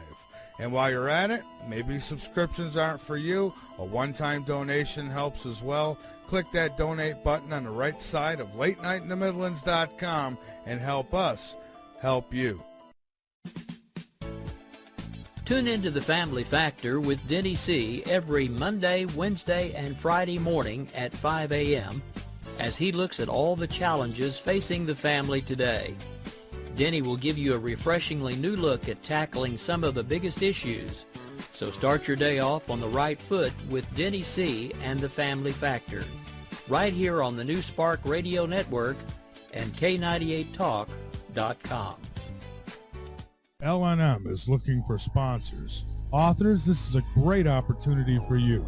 We are offering to post an image of your book on LateNightInTheMidlands.com and link it back to you for as little as $20 a month. LNM is expanding, and with more shows comes more traffic. In return, could be sales for you. Late Night in the Midlands is listened to around the world on several networks, including AM and FM radio. Looking to get more looks and at the same time support an independent network who shies away from nothing and covers everything? The LNM Radio Network. We got you covered. Email us at mv@latenightintthemidlands.com and start your sponsorship today. You want the truth?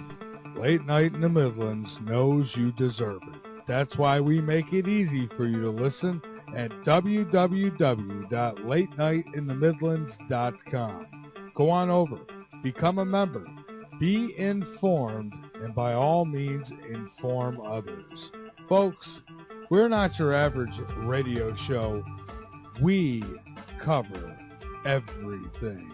Late Night in the Midlands on the LNM Radio Network.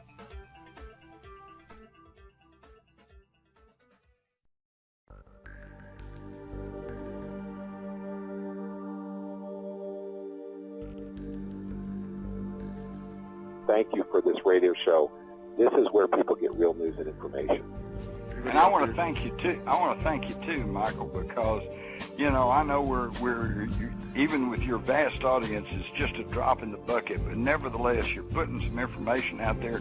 Hopefully, you're getting some people to think and start kind of blinking and waking up. And then, if they'll go out and talk to their friends and/or neighbors and/or relatives, that's how we might make some movement to the good. The mafia never actually went away. It just got bigger and more powerful. It's called the United States government. We will save lives in the meantime by getting information out there. We went into places that, Nuri would go, well, let's just go to the phones, We are what we repeatedly do, and therefore excellence is not an act but a habit. and we make a habit of exposing the truth no matter who or what it leads to, and no amount of attacks will stop us, but only inspire us, because without inspiration, the best powers of the mind remain dormant. If your actions inspire others to dream more, learn more, do more, and become more, you are a leader. And in a world full of followers, it is L&M's goal to create leaders using wisdom, for wisdom is better than any gold or silver. The facts are truth, and the truth is our business here at L&M, because those who fear being conquered is already defeated. Remember, there is no failure except in no longer trying. So no longer make excuses and join the L&M radio network on the front lines, because the future depends on what we do in the present. The best guest, the best information. Late night in the Midlands in the L&M radio network, we cover everything.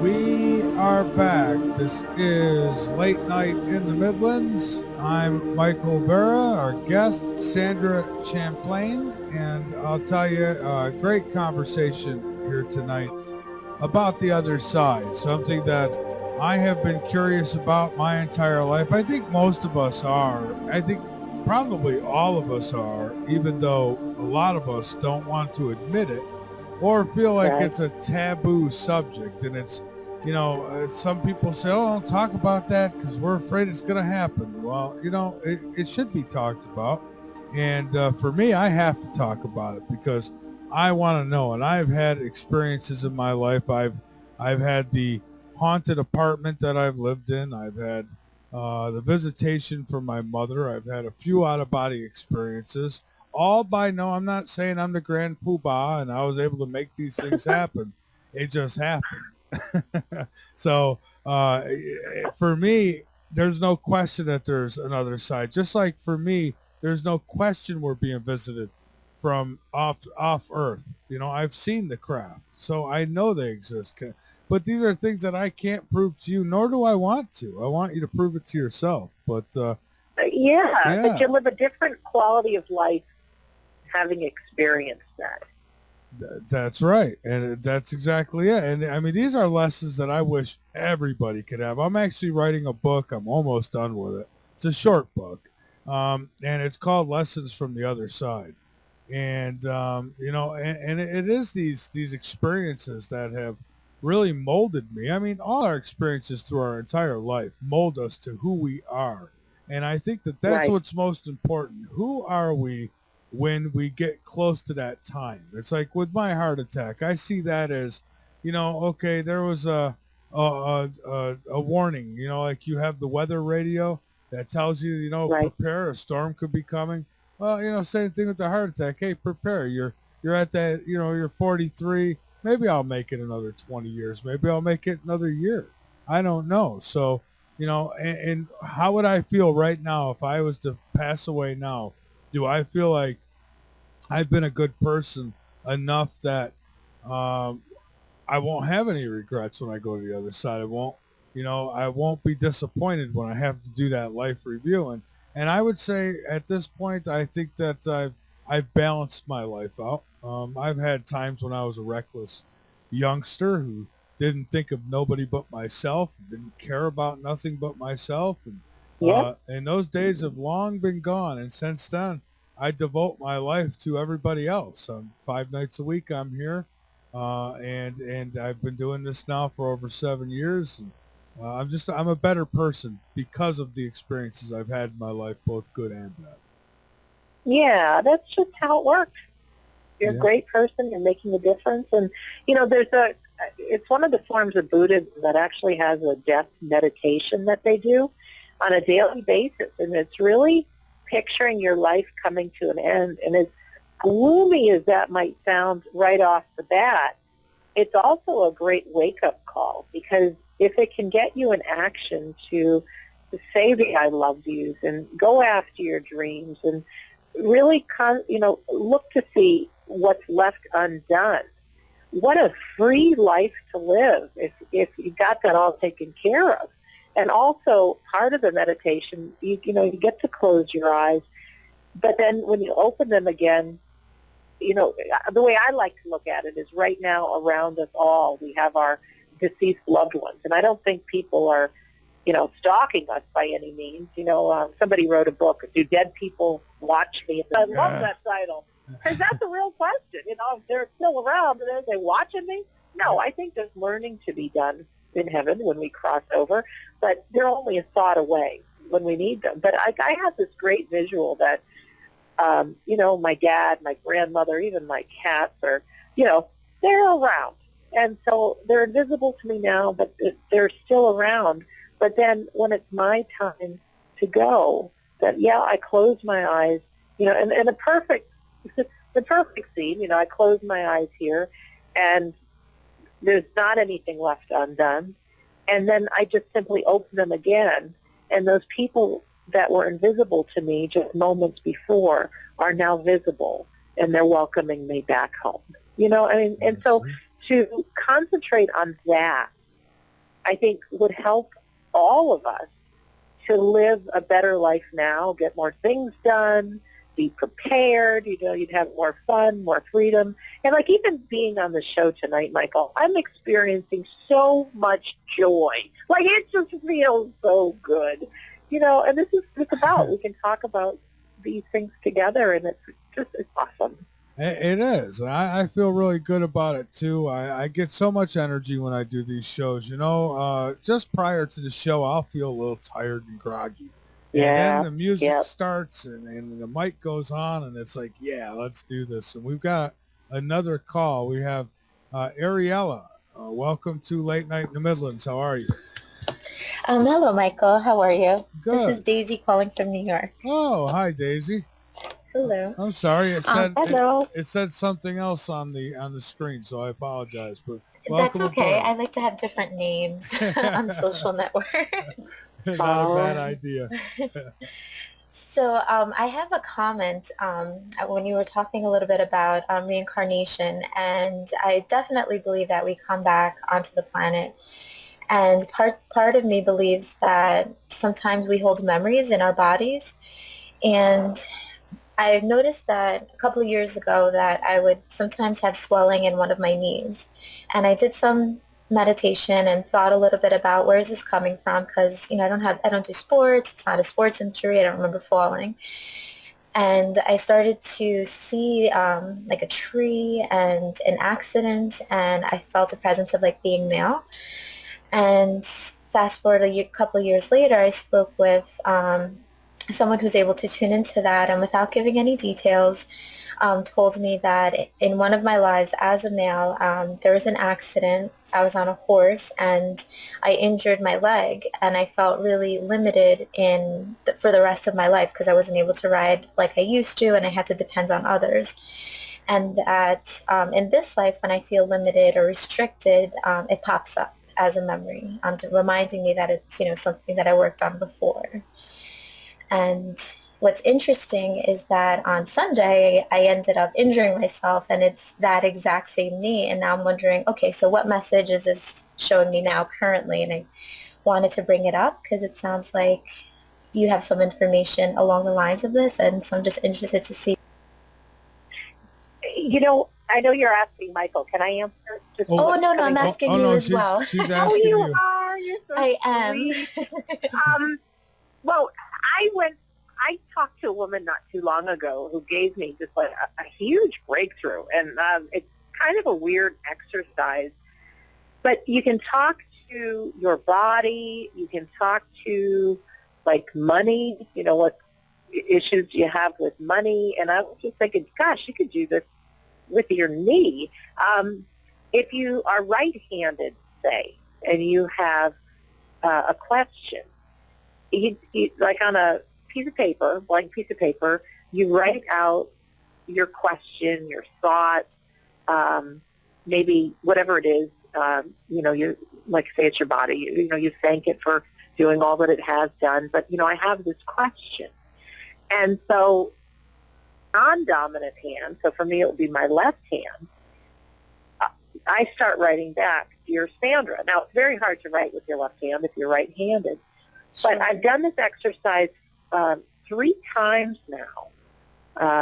One I did it for money, because I'm not in an abundance of money just yet, and I was looking to see what my stops were, and then I did it with my body also because I have challenges of eating too much and weighing too much and things, and then I also did it with fear, like why are you in my life? Well, the most profound answers came back, things that like I would have never even thought of. So whether it's my subconscious, whether it's really these things talking, I don't know. But I think it might give you an access, is if you were to write, just something now, like why do I have that injury? And just to see what comes out. I mean, like I said, I've done it 3 times, and the answers are mind-blowing, almost like I can't believe like I wrote them. And so it might provide just some access to something. And it might not be what you're expecting. It might not be tied in with something in the past. It might be a message to slow down, or who knows. But I wanted to offer that to you. I appreciate that. That's helpful because, now I'm feeling pain and I'm wondering, okay, so what is this about? Because I typically don't feel pain, and why now? And where is this coming from? So I like that idea. So I'm definitely going to try it out. Thank you. And it's fun to do because it's like you're tapping into whether, I don't know what it is into, but it's very profound. And some, and all the 3 times that I did it, the answers made me cry. They were like that profound. Interesting. So, yeah. Oh. All right. Well, thank you very much. I appreciate that. Well, thank you, Daisy. You're welcome. We appreciate You're your call. Hope everything's going well for you. I appreciate that. Thank you. Take care, guys. Thank you. Have a good one. All right. So, Mike, yes. Can I share my electronic voice phenomena story? Because I know time is Oh, yes. Please coming do. to an end. Things go by. How does 2 hours go by so quickly? Oh, my gosh. Time flies when you're having fun. And it sounds to me like you're just like me. And when you're on the air doing this kind of thing, talking about these things, you just have a lot of fun. It is fun. So electronic voice phenomena is crazy wild. I had bought a book called There Is No Death and There Are No Dead by Tom and Lisa Butler, all about using a tape recorder to record people call white noise, whether it's a fan blowing in the background or rain outside or something. And then when you play back the recording, there's voices on there. So, I mean, that sounds as futuristic and as crazy as they get, or at least skeptical Sandra thought so. And so I took a weekend course in electronic voice phenomena. Let me just have a sip of water quick so I don't pop. Okay. Excuse me. And I took this course with Tom and Lisa Butler. And even getting to that course was magical because I had a weekend free. I had always wanted to go to this retreat center, and I was willing to take whatever course they offered that weekend. And lo and behold, this book that I own that I wanted to find out more about electronic voice phenomena, it was the first and only time that Tom and Lisa Butler were going to be at that retreat center. So, I knew I was destined to be there. And so over the course of the weekend, they explained that, this is nothing new. There's been a lot of people that have accurately recorded these voices. And the movie White Noise came out in Hollywood. I don't know if it was 10 years or so ago, but it scared the heck out of everybody because it was a horror movie. And they said, rest assured, how we taught Hollywood how to do it, and we had no idea they were going to come up with a horror movie because most of the messages that come through are messages of love or they're humor because, again, we keep our personalities. So there were only 5 of us in the class, Michael, and we each had a digital tape recorder. And we would hold hands, say a prayer, envision a safe space filled with energy. And what happened, is supposed to happen is that our loved ones can manipulate the sounds that have already been recorded on our recorder and then turn them into voices. So throughout the weekend, we were practicing doing this. Now, Tom and Lisa Butler had great, loud examples of voices. And so, I mean, I was convinced that this was real, and I had done enough homework. But darn it, I wanted to hear a voice myself that I had recorded. So in class, we would do these recordings, and then Tom would upload them into his computer, and then he'd play them really loud, and we'd loop the sound over and over and over and to try to hear the messages. Well, with my messages, all I could hear was, the background noise. I didn't hear any voices. But Lisa would say, oh, there's a message for your mother, Marion. Is her name Marion? I'm like, yes. Her dad's John. His name John, yes. And grandmother Betsy, yes. And so she knew these specific things. And it's like, how in the world can you hear that? And she says, we've been listening to these for 17 years. And she says, it's really listening, for the whispers and the background sound. And it's almost like if you learn a different language, the first time you hear it, maybe German, it just sounds like weird sounds. But once you start recognizing words and learning the language, well, you can easily hear it. So our homework was to go back to our cabin and just practice trying to get, a voice. So I went back to my cabin. I was alone and it wasn't scary by any means because it was a very safe retreat center, but it was pouring rain outside. So I was pretty drenched, and I get back to my room, and there was a heater on in the corner, and I had my digital tape recorder, and I dried off, and I sat on the bed, and I did the exercise, creating safe space and envisioning, like there's a whirlwind of this energy around me. And I look out at my feet, and I imagine my grandmother, my grandfather, my aunt, and my uncle standing by the foot of the bed. Now, at this point, I had done enough medium stuff to know that this is real. And I had found out some other things, and I also started meeting a lot of people that were grieving. So I felt really certain that it was time to put everything I knew on loudspeaker. But darn it, I wanted proof. I needed something I could show people that it wasn't just a message that came out of my brain that had a 50-50 shot of being right or wrong. I really wanted this to be true. So I turn on my tape recorder. I press record, and I said, all right, if you guys are really here and I'm supposed to help people, I said, you need to talk really loud.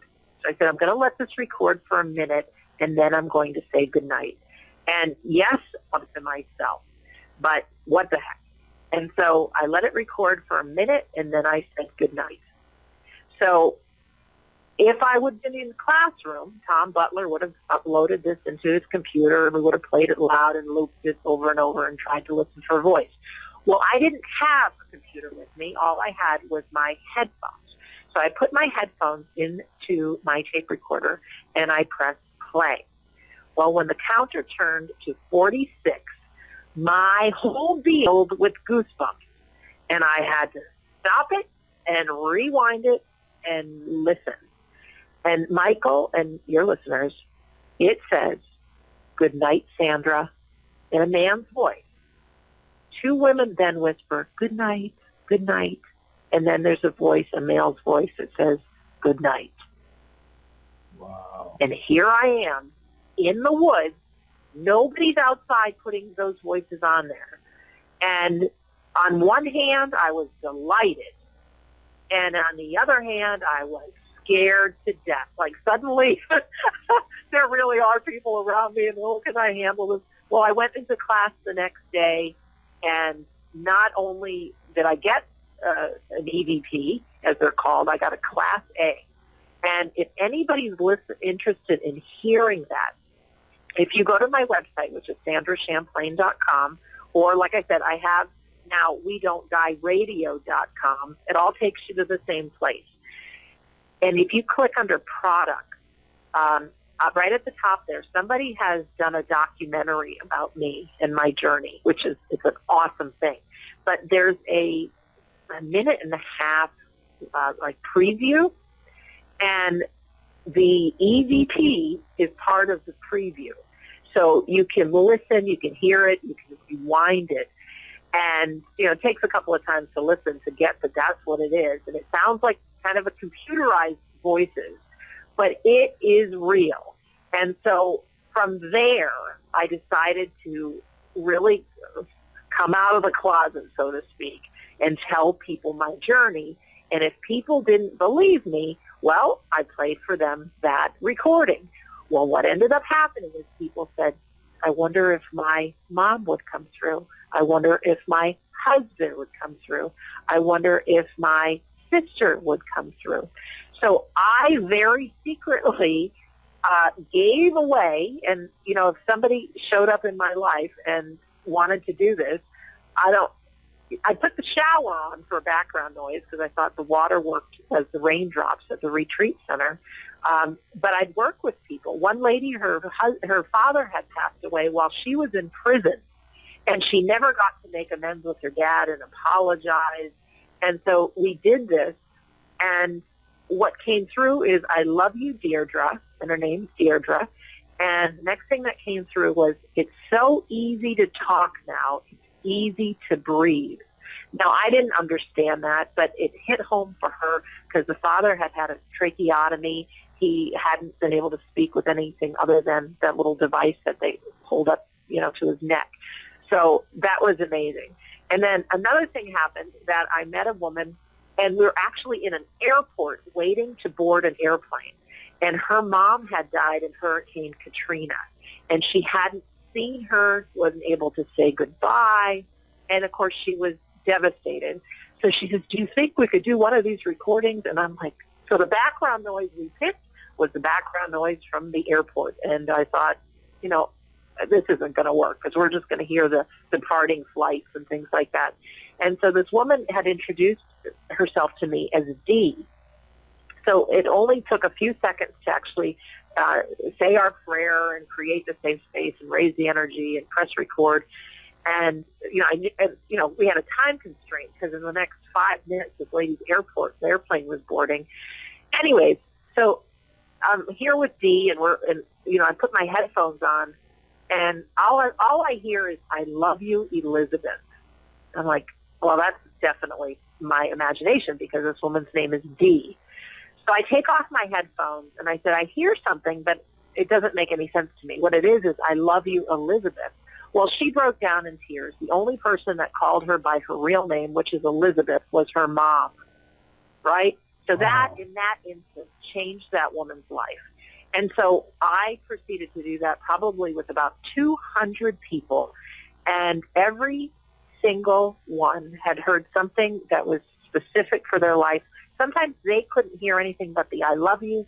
I heard something more, but also I got the courage to say, you know what, this is a safe space. If I see something in my mind's eye, I'm going to tell the person. And the I'll tell is one gentleman that I worked with wanted to get in touch with his sister. And so in my mind's eye, I see maybe an 8 or 9-year-old girl with big blue eyes and braids, kind of a one on each side, pigtail braids. And what comes through is, I love you, Billy. Remember the game we used to play. Remember Clue. So when he was a young boy, his 8-year-old sister died, and they had played the game Clue, and that's what she looked like. She had the little gap between her teeth and always wore those pigtails.